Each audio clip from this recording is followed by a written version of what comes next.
difícil chegar aqui, mas isso fala pra gente de muitas coisas, né? A vista é linda, mas chegar aqui não foi fácil. Da mesma forma o céu. Vai ser lindo, chegar lá não é fácil. Fica firme, persevera, pede ajuda dos irmãos e vamos em frente.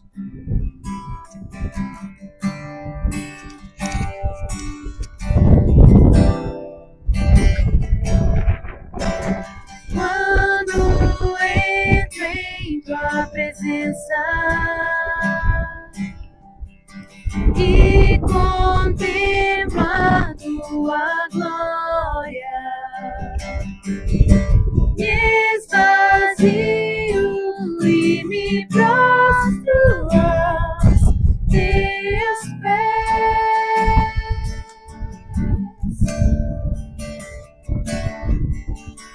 Os teus olhos me consomem com teu infinito amor. Teu perdão me restaurou pra teu louvor.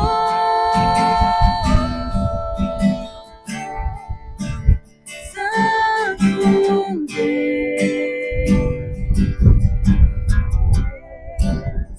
Santo Deus,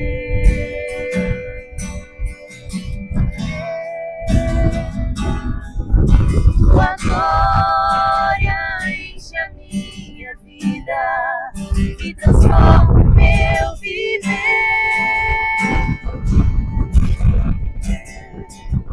Santo Deus, Santo Deus,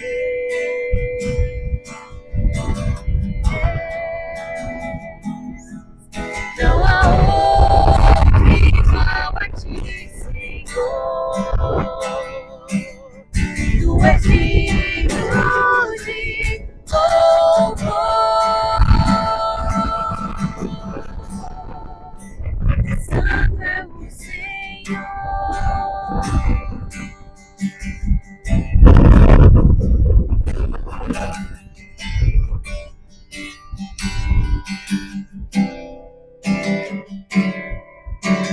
Quando entro em tua presença e contemplo a tua glória, esvazio e me prostro aos teus pés.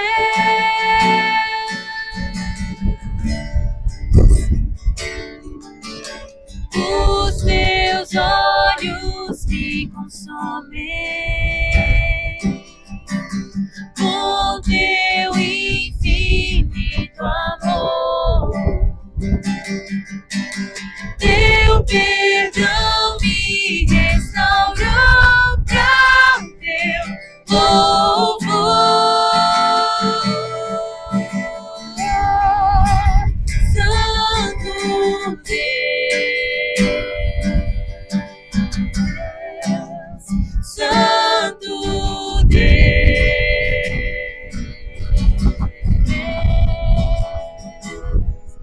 tua glória enche a minha vida e transforma o meu viver.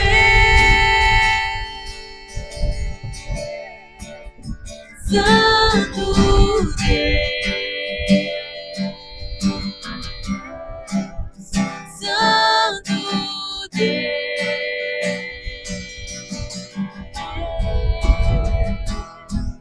não há outro igual a ti, Senhor. Tu és digno de louvor.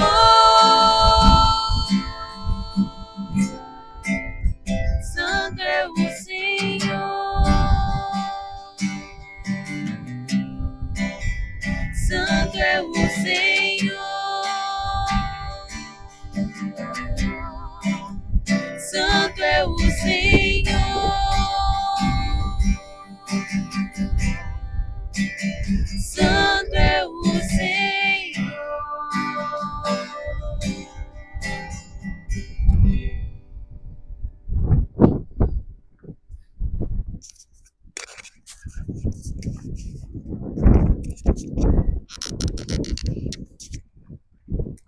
Bem, aqui nós estamos continuando mais um assunto na caminhada do apóstolo Paulo, já esse momento aqui em Assos, é o momento em que ele vai se dirigindo para Mileto.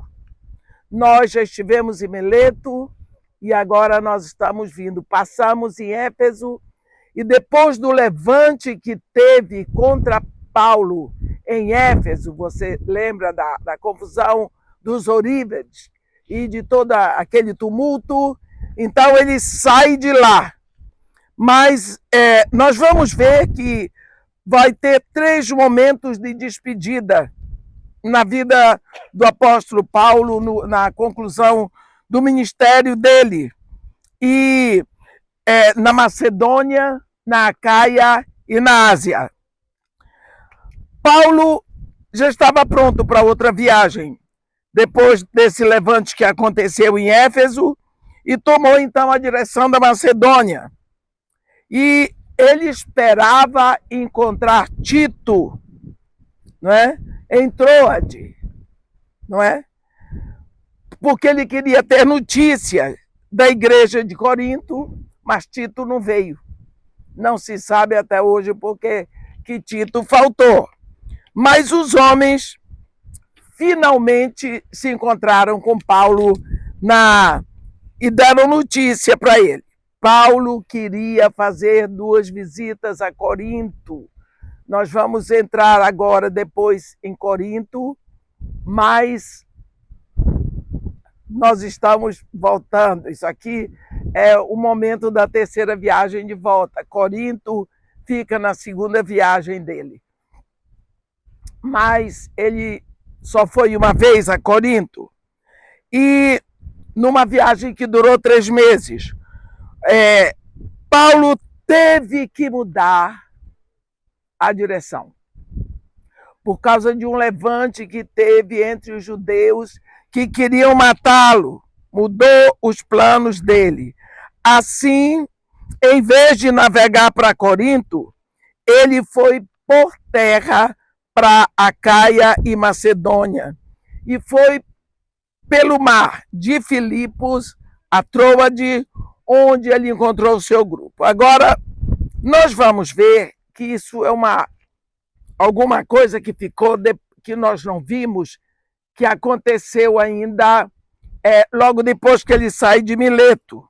Não é? Ele vai sair e ele diz assim, eu vou abrir a Bíblia no capítulo 20 de Atos, onde está escrito assim, cessado o tumulto, tumulto de Éfeso.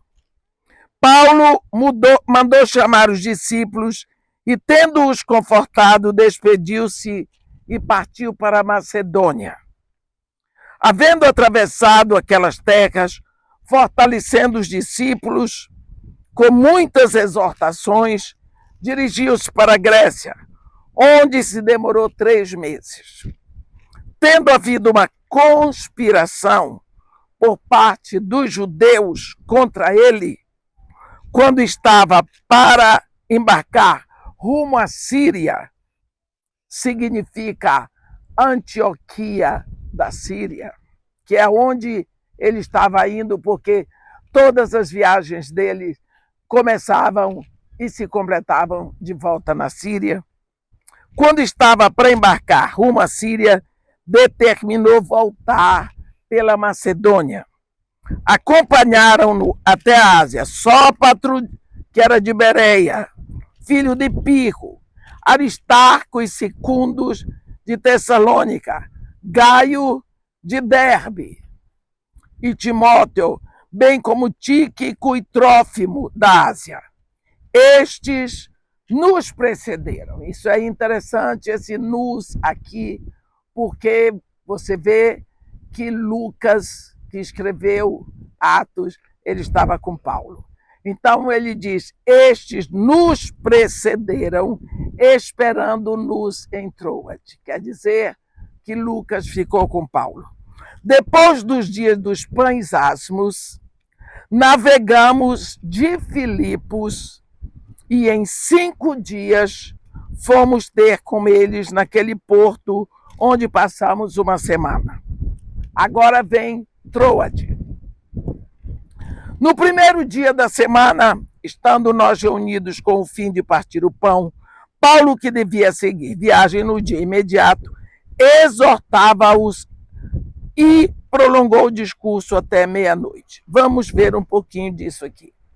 Primeiro dia da semana. Nós temos na nossa mente assim, que domingo é um dia à parte. Domingo é o primeiro dia da semana. Nós chamamos a segunda-feira de segunda, mas para nós a segunda-feira tem cara de primeiro dia da semana. Porque domingo a gente diz, não é dia de semana. Domingo é um dia separado, não é dia de semana. Primeiro dia da semana, eles se reuniram com o intuito de partir o pão. Esse é o momento que Paulo sabe que não vai mais voltar ali. Que ele não vai mais estar de frente com aquela igreja. Ele ama aqueles irmãos, ele diz que ele pariu essas igrejas no coração dele. Ele olha tudo aquilo ali e eles têm aquele momento de ceia, de comunhão. E nós lembramos de uma coisa. Paulo não viu a última Páscoa de Jesus. Porque ele ainda não era um discípulo de Jesus. Mas nós sabemos que quem ensinou para ele sobre aquela Páscoa que nós chamamos de última ceia, que na realidade nós sabemos, foi o próprio Jesus. Ele fala isso aos coríntios, quando ele diz, porque aquilo que o Senhor me entregou é isso que eu vos entrego. O que foi que Jesus entregou para ele? É que o Senhor, na noite em que foi traído, tomou o pão. Então, Jesus Cristo ministrou para ele. Não foi Tiago, não foi João, não foi Pedro que ensinaram para ele o que aconteceu ali naquela noite. Foi o próprio Jesus. Mas é uma coisa que dói no coração da gente, é ver que Jesus passou por tantas coisas aquela noite. Aquela noite, ele foi preso, ele foi espancado, ele passou a noite, vai para Pilatos, vai para a casa de Caifás, vai para a casa de Anás, volta para Pilatos, vai para Herodes, volta para Pilatos, é condenado à cruz, vai. Aquela noite foi uma noite horrível. Mas o que marcou aquela noite na noite em que foi traído. Quem já foi traído e conhece a dor da traição, pode ver como isso marca. Porque quem trai não é inimigo. Inimigo não trai. Quem trai é amigo. Porque a dor da traição é maior, porque ela traz uma surpresa. Você fica perplexo. É horrível. Então, a traição marcou aquela noite e Jesus derrama o coração dele para Paulo. Na noite em que ele foi traído, ele tomou o pão e partiu dizendo, isto é o meu corpo. Quando você examina a Páscoa dos judeus, você sabe que a Páscoa era o memorial da saída do Egito, era uma ordenança para o povo judeu, é o memorial deles que Deus ordenou. Ele diz, este dia vos será, Deus disse para Moisés, este dia vos será por memorial, e vós o celebrareis com solenidade ao Senhor pelas vossas gerações, porque neste dia eu tirei as vossas hostes do Egito.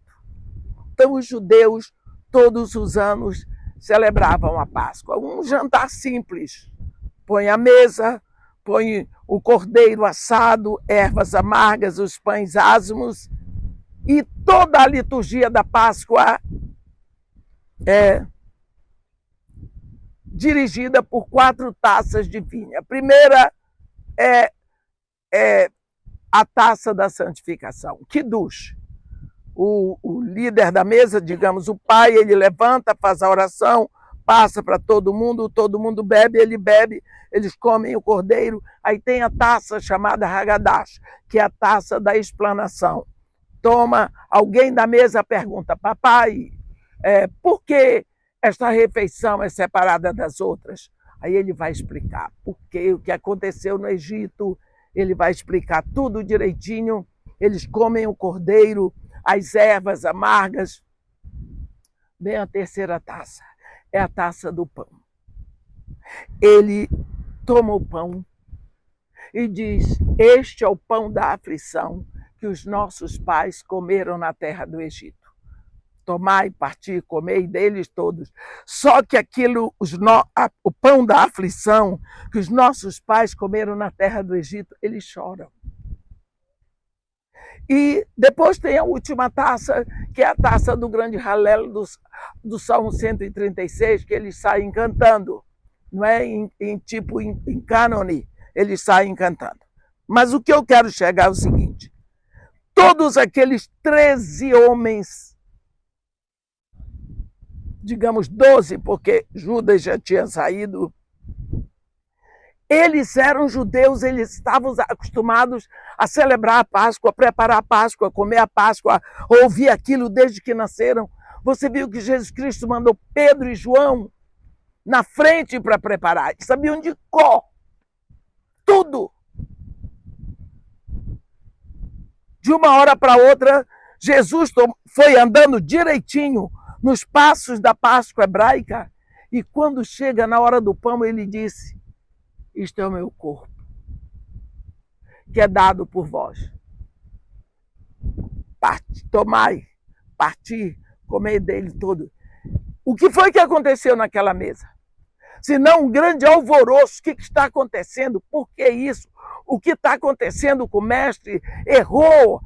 Aqueles homens se olhando. Mas não era. Era a verdade do que estava acontecendo. Jesus Cristo estava dando a revelação do que era a Páscoa. Todos os cordeiros que foram sacrificados antes foram apontando para ele como cordeiro.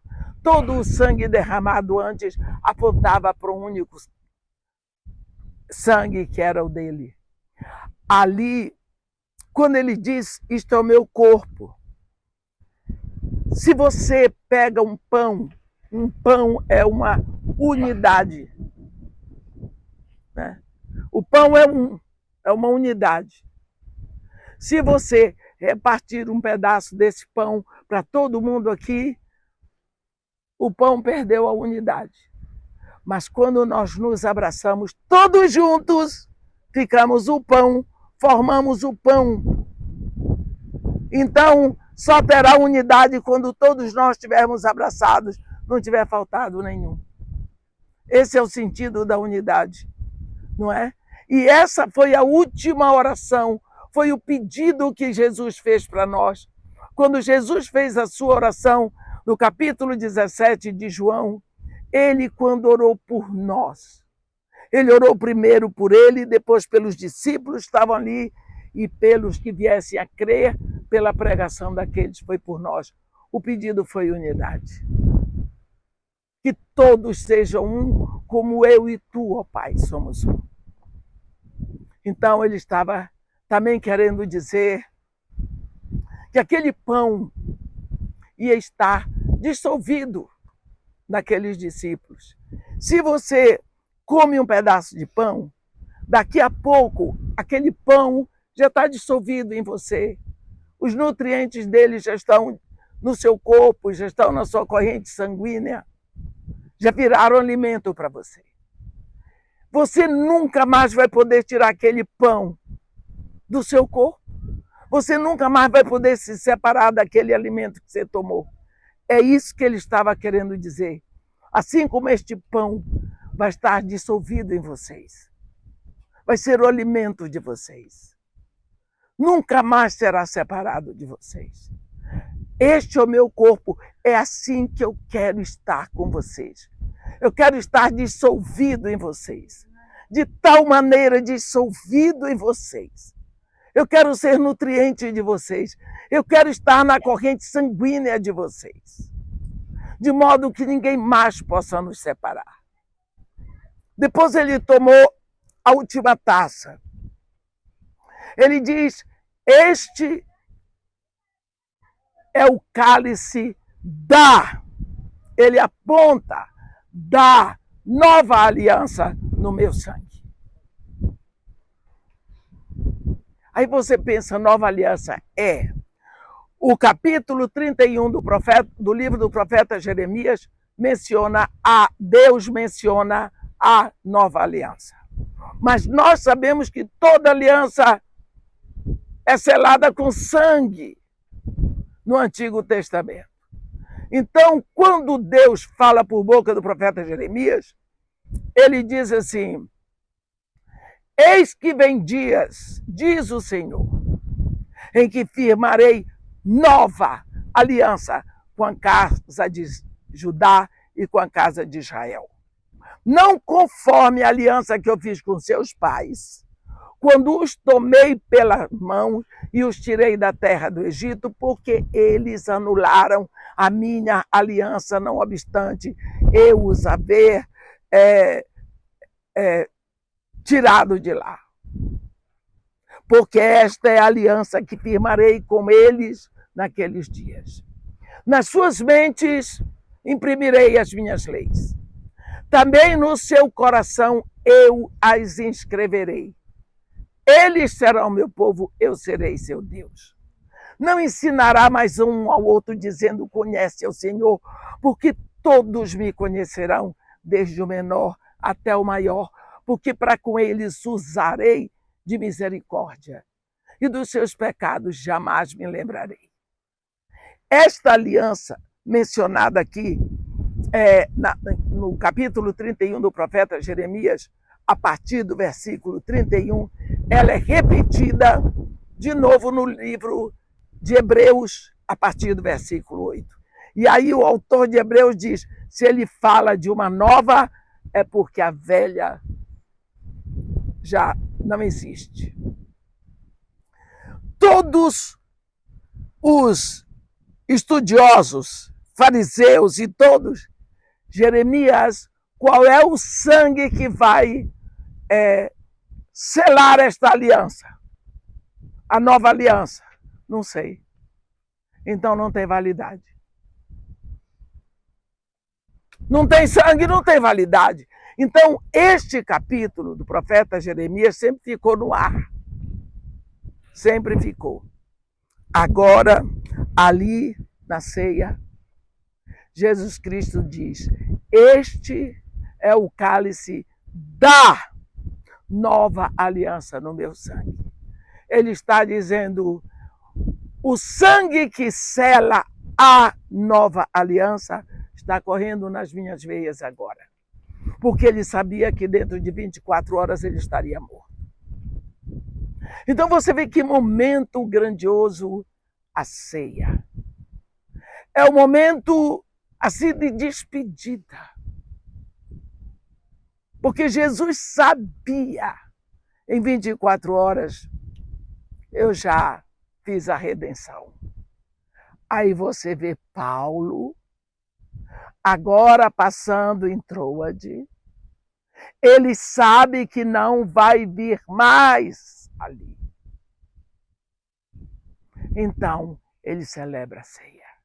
É um momento de despedida. E ali, a Bíblia diz que foi no primeiro dia, no dia do Senhor, não é? Eles se reuniram no primeiro dia da semana. O primeiro dia da semana passou a ser o nosso dia, o domingo. Porque no domingo, Jesus ressuscitou. E para nós somos o povo da ressurreição. O cristianismo é o grito da ressurreição. Se Jesus não tivesse ressuscitado, não existiria igreja, não existiria cristianismo. A nossa pregação é ressurreição. Então é o dia da ressurreição. Também é o dia que o Espírito Santo desceu. Não é? Então, e aconteceu o Pentecostes. Nós somos o povo do Senhor. O povo se reuniu à tardinha aqui. No primeiro dia da semana, estando nós reunidos com o fim de partir o pão, Paulo, que devia seguir viagem no dia imediato, exortava-os e prolongou o discurso até meia-noite. Havia muitas lâmpadas no cenáculo onde estávamos reunidos. Por que no finalzinho da tarde? Segunda, o domingo não era feriado aqui. Não era. Porque o domingo surgiu como feriado por causa do cristianismo. Então era um dia de trabalho normal. Então as pessoas trabalhavam o dia todo. E quando acabava o trabalho, elas iam para se reunir, não é? Como igreja. Então era depois de muito trabalho, de muito cansaço, de um dia de peleja. Às vezes escravos convertidos também estavam ali, se os seus patrões, os seus senhores deixavam. Então era de tardinha, já estavam acendendo as luzes para eles se reunirem, e Paulo ali vai se reunir com eles, vai partir o pão com eles, não é? E aí a igreja primitiva, ela compartilhava uma refeição. Compartilhava uma refeição que chamava apenas a festa do amor ágape. Nós vemos que ali estava reunido no dia do Senhor, o povo do Senhor, para celebrar a ceia do Senhor, não é? E aí Paulo fez um longo sermão. A Bíblia fala aqui de um acontecimento de Eutico, que nós conhecemos. Eu vou ler para vocês.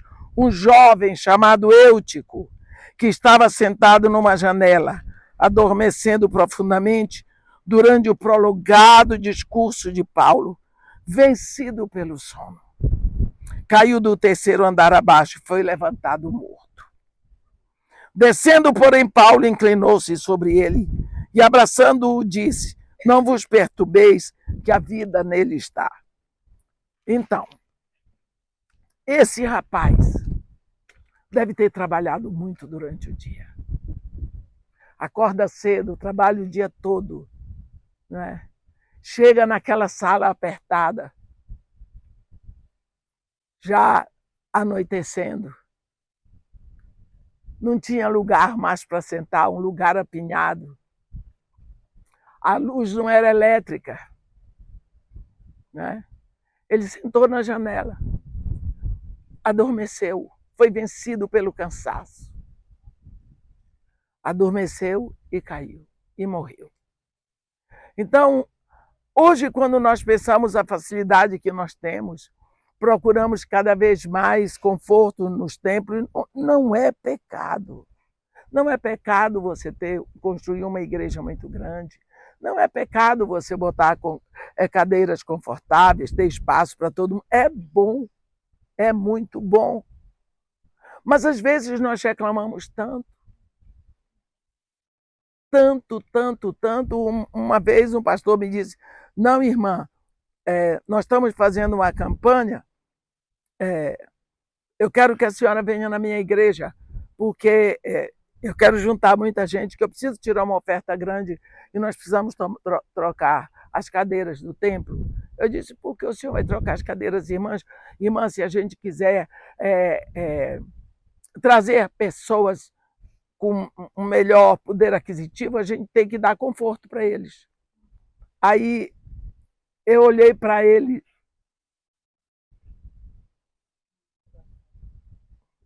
e vi assim, ele disse: por que é que a senhora está pensando? Eu estou pensando no seu tino comercial.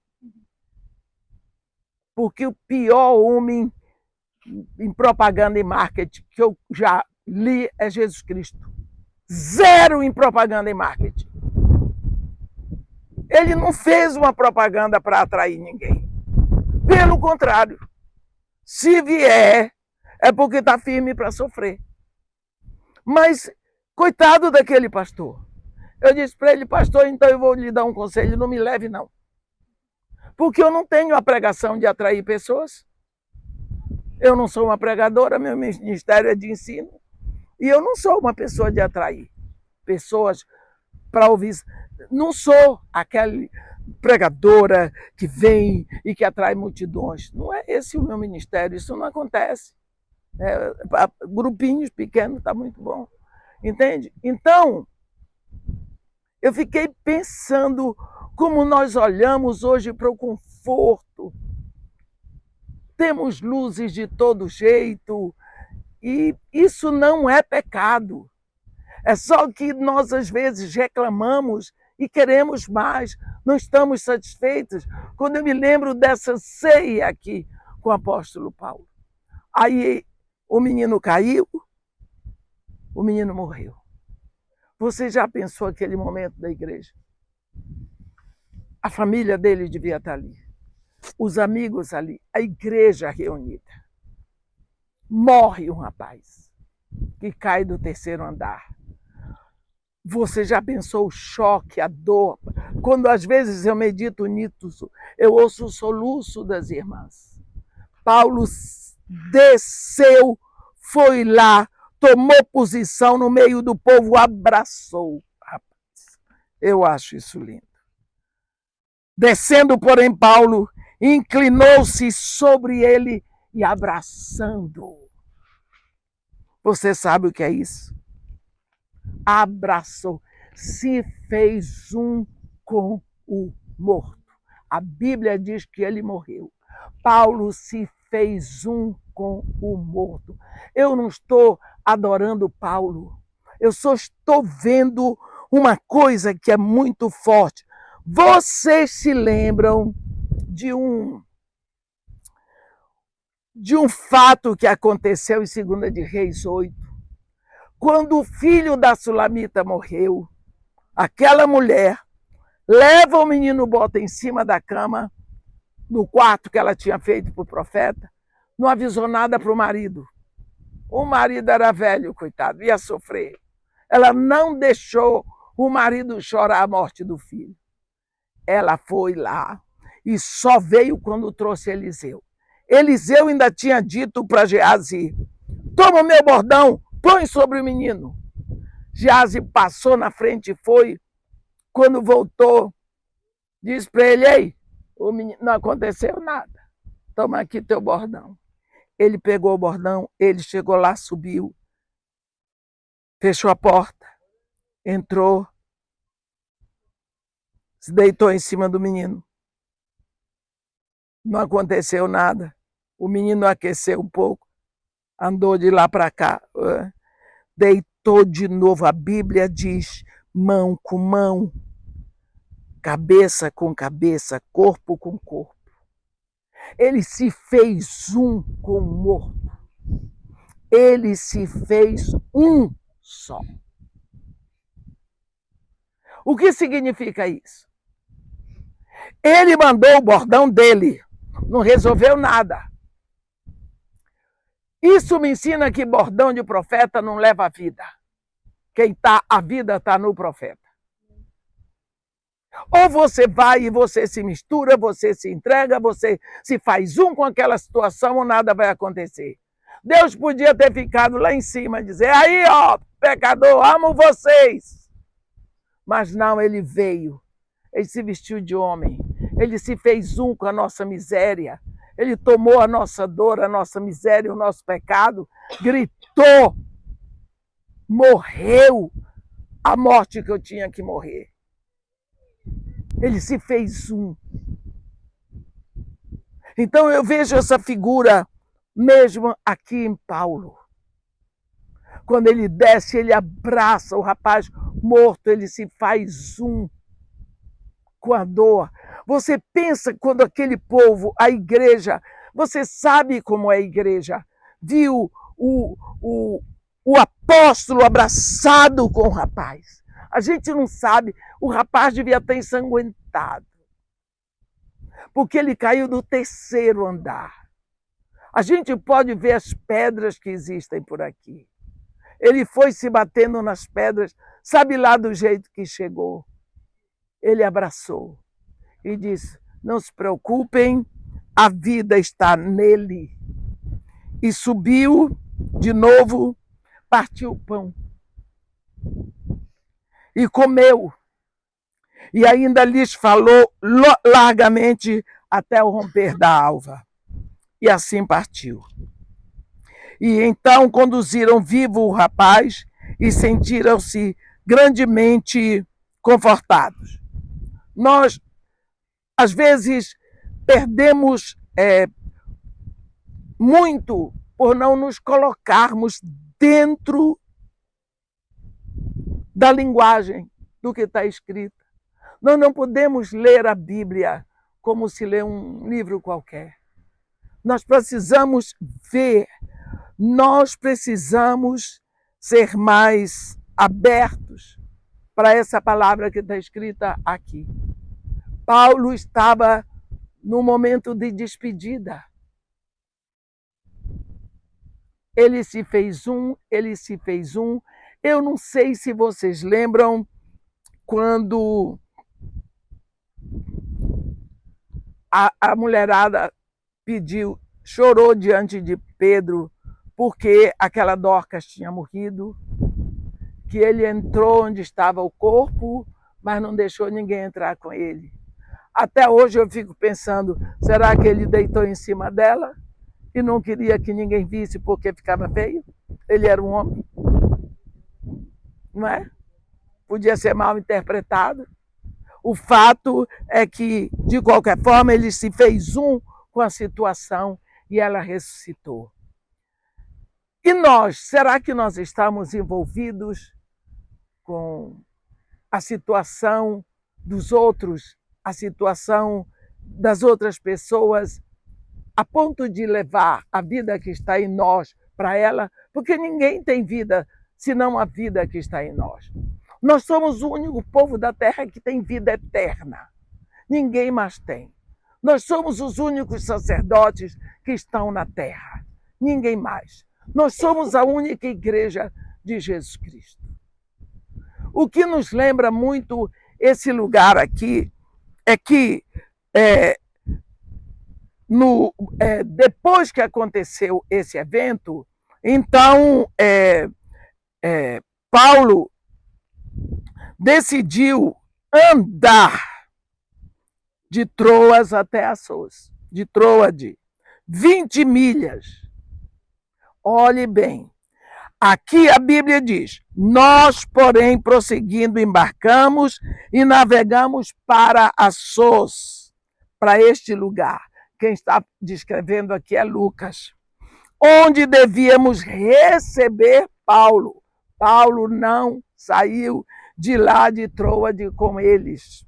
Paulo ficou.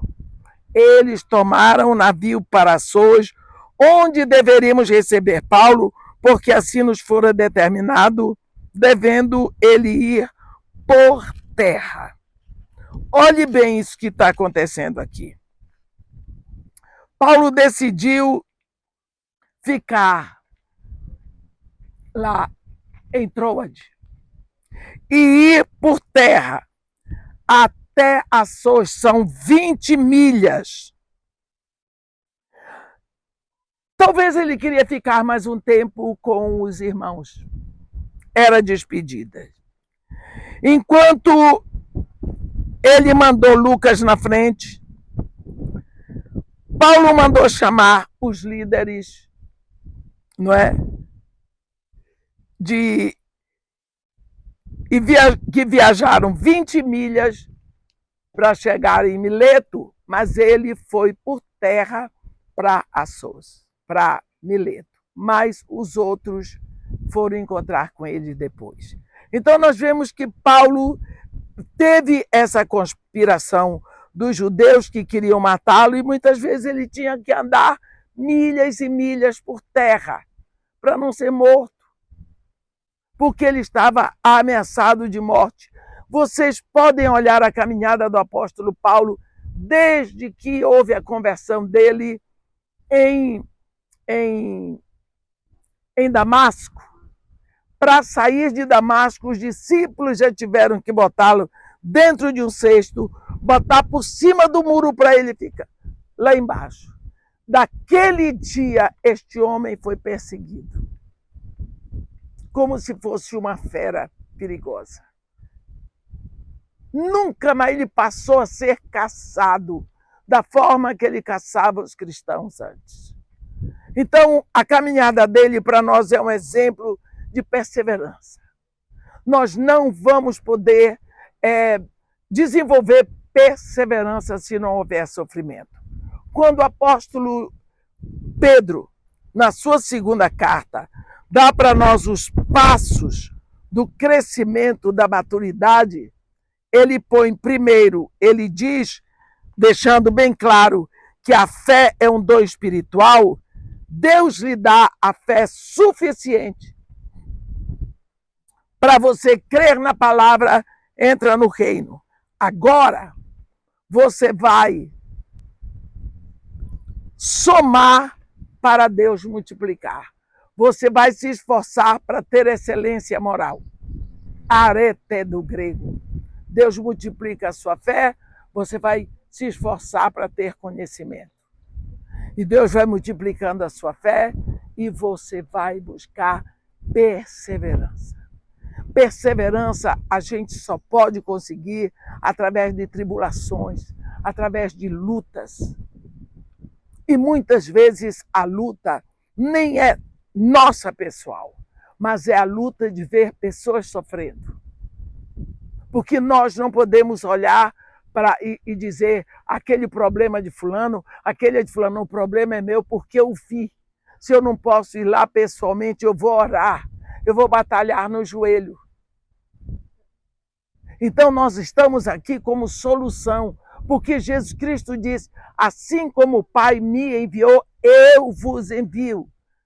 O Pai mandou o Filho como um canal, então ele nos envia como canal, e não como represas. Então você desenvolve a perseverança, porque só depois que você desenvolve a perseverança é que você pode adquirir piedade. A piedade é muito importante, porque você passa a reconhecer Deus em todos os momentos da sua vida, onde quer que você esteja. Se você vence as tribulações, você luta, você aprende que Deus está ali com você, como poderoso guerreiro. Então você aprende, Deus estava lá comigo naquele momento, Deus lutou por mim, Deus me deu vitória, Deus me fortaleceu. Então você aprende a viver na presença desse Deus o tempo todo.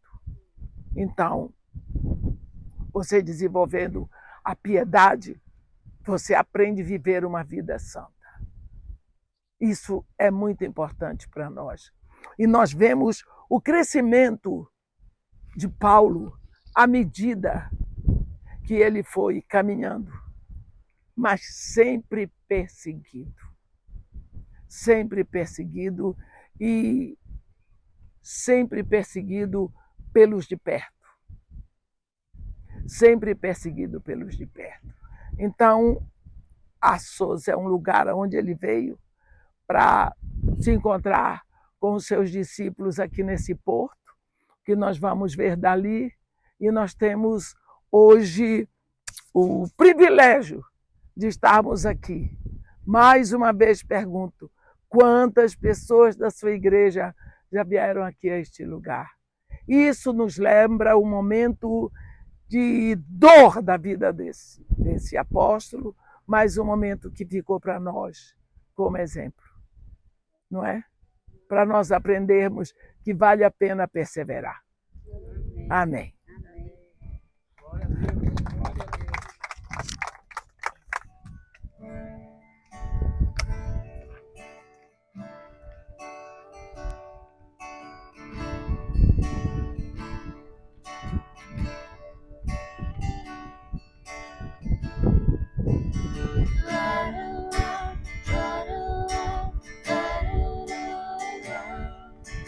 La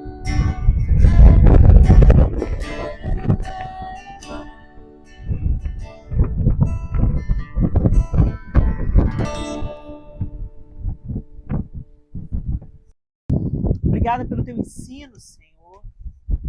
Obrigada porque eu sei que o Senhor está trabalhando conosco como um grupo. Mas o Senhor também fala da individualidade de cada um de nós. Pai, que tudo aquilo que nós temos recebido nesses dias reverbere em vida, na nossa vida e na vida de todos aqueles que cruzarem o nosso caminho. Que seja um divisor de águas, Senhor, esse tempo que nós estamos passando aos teus pés, aprendendo do Senhor. Senhor, nós queremos corresponder ao investimento que o Senhor está fazendo em nós. Porque a gente pode pensar, Senhor, que a gente pagou para estar aqui. Muitos com muito dinheiro desejaram vir e não vieram. Nós estamos aqui porque o Senhor nos trouxe. E nós não queremos desperdiçar isso na nossa vida. Na verdade, Senhor, essa viagem nos torna indesculpáveis diante do Senhor. Que o Teu Espírito Santo nos ajude, nos sustente. E que nós estejamos dispostos, como Paulo, Timóteo, Tito, tantos que disseram sim até o fim. Nós te adoramos, Senhor, porque o Senhor foi o primeiro que disse sim até o fim. E nós queremos seguir o teu exemplo. Em nome de Jesus. Amém.